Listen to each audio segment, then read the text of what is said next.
ఇక జగిత్యాల గంజాయి ఘటనలో ముగ్గురిపై ఎఫ్ఐఆర్ నమోదైంది. స్కూల్ బాలికకు గంజాయి అలవాటు చేసి అత్యాచారం. పోయిన నెల 15నే పోలీసులకు బాధితురాలి తండ్రి ఫిర్యాదు. ఆమెను స్వదార్ హోమ్ కి పంపి చేతులు దులుపుకున్న పోలీసులు, చైల్డ్ ప్రొటెక్షన్ ఆఫీసర్లు. మీడియాలో వార్తలు రావడంతో గంజాయి ముఠాలపై దృష్టిగా ఇట్లా ఉన్నది. స్కూల్ బాలికకు గంజాయి అలవాటు చేసి అత్యాచారానికి పాల్పడిన ముగ్గురిపై జగిత్యాల పోలీసులు కేసు నమోదు చేసినట్టు తెలిసింది. అయితే జగిత్యాల పట్టణానికి చెందిన బాధితులు తన స్నేహితురాలి ద్వారా స్థానికంగా ఉండే ఓ బాలుడికి పరిచయం అయింది. ఈ క్రమంలో అతడు ఆ బాలికను ప్రేమిస్తున్నాడని, పెళ్లి చేసుకుంటానని చెప్పి తన ఫ్రెండ్ ఇంటికి తీసుకెళ్లి ఆమెతో బలవంతంగా గంజాయి తాగించి అత్యాచారానికి పాల్పడ్డట్టు తెలిసింది. ఆ తర్వాత మరో వ్యక్తి కూడా పెళ్లి చేసుకుంటానని మాయమాటలు చెప్పి బాధితురాలికి గంజాయి ఇచ్చి అత్యాచారానికి పాల్పడినట్టుగా చాలా జాగ్రత్తగా ఉండండి. ఇది ఊర్లలో గంజాయి కానీ, హెరాయిన్ కానీ, తర్వాత ఇవన్నీ కూడా డ్రగ్స్ అన్ని కూడా ఊర్లకు కూడా వచ్చేస్తున్నాయి. కాబట్టి మీ పిల్లల పట్ల అప్రమత్తంగా లేకపోతే చాలా డేంజర్ జోన్లోకి వెళ్ళిపోతే వాళ్ళ జీవితాలు మొత్తం నాశనం అయిపోతాయి.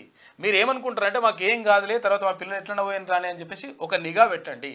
పెట్టకపోతే ఏమవుతుందంటే వాడు మొత్తం కూడా నాశనం అయిపోతే మీకే మళ్ళీ ప్రమాదం జరుగుతుంది. కాబట్టి తల్లిదండ్రులారా పిల్లలపైన నిఘా పెట్టండి. తర్వాత ఉపాధ్యాయులారా పిల్లలపైన ఒకసారి ఒక కన్నేసి ఉంచండి. ఎందుకంటే ఇది చాలా ఇంపార్టెంట్.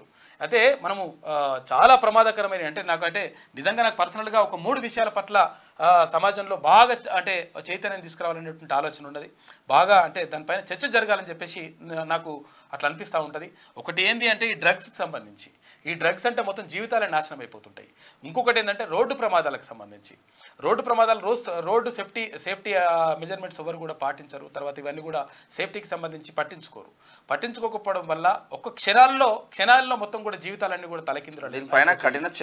చాలా జాగ్రత్తగా ఉండండి. ఎందుకంటే మనం ఏమనుకుంటాం అంటే ఉరుకుతాడు బురుబుర్రాన్ని ఉరుకుడు పెద్ద ఎవరి నుంచి అయినా అది కాదు కావాల్సింది.